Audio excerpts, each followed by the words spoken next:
السلام عليكم ورحمة الله وبركاته. ازيكم حبايبي؟ عاملين ايه؟ يا رب تكونوا بخير واحسن حال. وحشتونا من الفيديو اللي فات. بصوا الطرش ده احلى من بتاع الترشجي نفسه، احلى ما بتشتريه من المحلات بكتير. الريحة، الطعم، صحي، حاجة كده يعني فاخر من الاخر.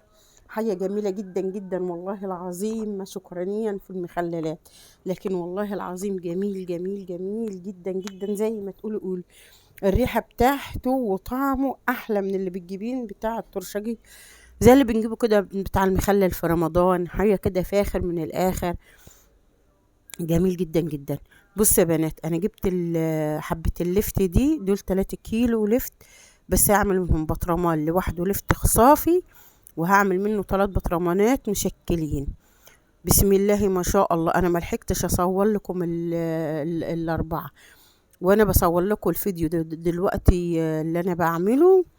وانا قبل ما اسجل كده كانوا كلوا بسم الله ما شاء الله بطرمان، وتاني يوم كلوا بطرمان على طول. بسم الله ما شاء الله، المخلل ده بيستوي بسرعة يعني، جميل جدا جدا ما شاء الله.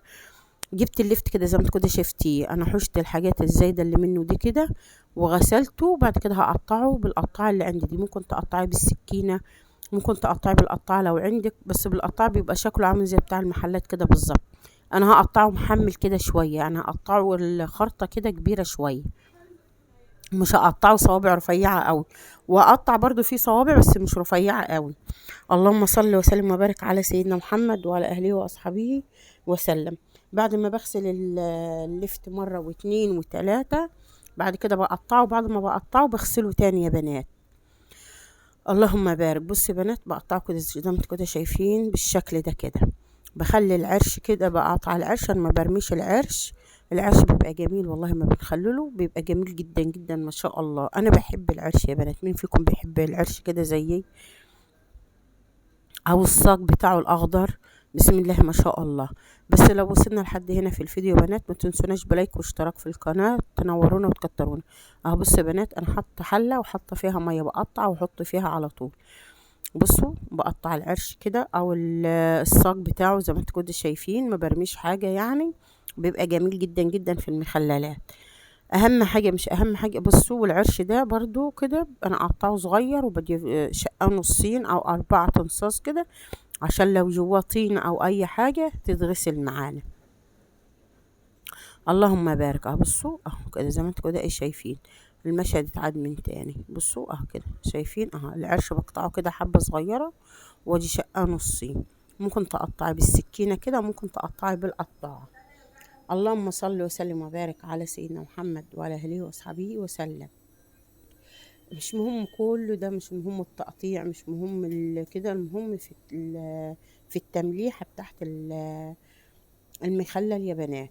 انا بعد ما قطعت المخلل كده زي ما هوريكم كده وغسلته اهو، شوف ميته نضيفة ازاي. بصوا يا بنات، المية بتاعته بصوا تشرب. بصوا غسلته مرة واتنين وتلاتة عشان لو في طينة او اي حاجة تتغسل. بعد كده بحطه في مصفى اصفيه.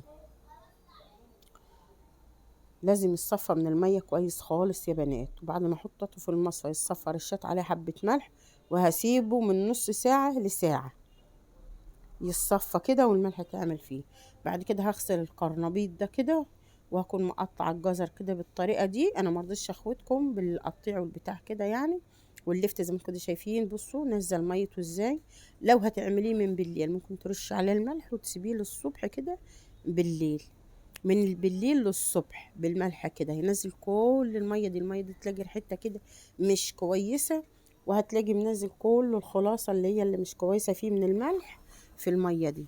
بعد كده احنا نقطع القرنبيط، وهغلي مية وهسقط فيها القرنبيط. انا هغلي مية وسقط فيها القرنبيط، واسيبه لمدة 5 دقايق في المية من غير ما يغلي، والمية سخنة مغلية. هسقط خدي بالك يا حبيبة قلبي، انا هغلي المية وهسقط في واحط لها حبة ملح، وهسقط فيها القرنبيط، وهطفي عليها النار واسيبها لمدة ربع ساعة نص ساعة لحد ايه ما اكمل بقى تقطيع الحاجة.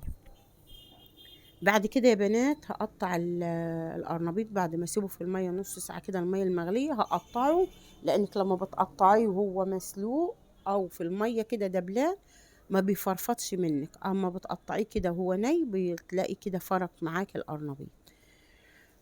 بعد ما قطعته كده بالاجزاء اللي انتوا شايفينها كده، وقطعت الجزر، هقطع كده، جايبه فلفل هقطع كام قرن كده. القرن الكبير هقطعه على 3، والقرن الصغير هقطعه على حتتين. اللهم صل وسلم وبارك على سيدنا محمد. احنا هنقلبهم، بس الصينيه دي صغيره، هنجيب صينيه كبيره زي ما انتوا كده شايفين مليين برطمان مخلل اللي هو اللفت لوحده. بعد كده يا بنات، وادي اللفت التاني، بس هجيب صينيه كبيره هحط فيها واخلطه كلهم على بعضيهم بالجمال اللي انت هتشافيه. انا ما حطيتش غير الدردغر جزر و... وقرنبيط او قرنبيط ولفت بس. انا بعمل معاكم يا بنات وعامله على القناه كتير اللي هو المخلل المشكل، عاملاه لفت وجزر وقرنبيط وبصل وخيار وفلفل. اللهم صل على النبي. وايه تاني؟ يعني انا بعمله بتشكيله كبيره جدا جدا، بس ده انا عاملاه 3 حاجات بس، اللي هو لفت جزر فلفل قرنبيط، 4 حاجات. اللهم صل وسلم وبارك على سيدنا محمد وعلى اله واصحابه وسلم. والله العظيم جميل جميل، لو عملتيه بالطريقه دي اللي انا بعملها وهوريها لك تحفه. بسم الله ما شاء الله. زي ما انتوا كده شايفين، خلطت كده في الحله كده او في الصينيه، خلطتهم كلهم على بعضيهم. وهنجيب التملحه بتاعتنا. التملحه بتاعتنا دي عباره عن ايه؟ دي عباره عن ميه مغليه وبارده شويه، ميه مغليه ومبرداها. بعد كده هحط لها ايه؟ ملح. انا مش هقول لك كل كيلو لفت ياخد قد ايه، ولا كيلو آه، جزر ياخد قد ايه ملح، لا. الملح تحطيه تدوبيه، تفضلي تدوبي فيه تدوبي فيه لحد ما يدوب، وتدوقيه لقيتيه مالح كده، تدوقيه بالميه مالحه شويه، وتحطي عليهم مادة حافظة اللي هي معلقة السكر، وتحطي ورق لورا. وانا غالية ايه حبة من البنجر وحطها عليهم، يعني جايبة بنجراية وغليتها وحطيتها على مستنات لما بردت وجيت حطاها. اللهم صل وسلم وبارك على سيدنا محمد وعلى اهله واصحابه وسلم. وهحط معلقة من الخل، ما تكتريش الخل. وهحط كمان عصرة ليمون. كل ده يا بنات بيدينا ريحة وطعم جميل زي بتاع المخلل ده. شفت الخميرة اللي بيحطها بتاع المخلل دي أحلى بكتير، وحاجة طبيعية وصحية. وهحط كمان هرسة شطة. لو ما عندكيش هرسة شطة ممكن تجيبي قرن فلفل أخضر أحمر وتدقيه، أو تعمليه في الكبة اللي يريحك، وممكن تدقيه في الهون. بصوا يا بنات، بصوا المنظر، بصوا حاجة جميلة خالص خالص. بسم الله ما شاء الله، الريحة تحفة تحفة. بصوا.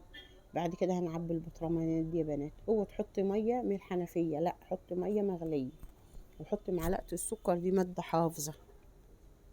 والبنجر ده اللي غليناه، اللي هما الشرائح البنجر دي مش هنرميها، هنحطها في المخلل لانها بتتاكل. البنجر صحي زي ما انت عارفة.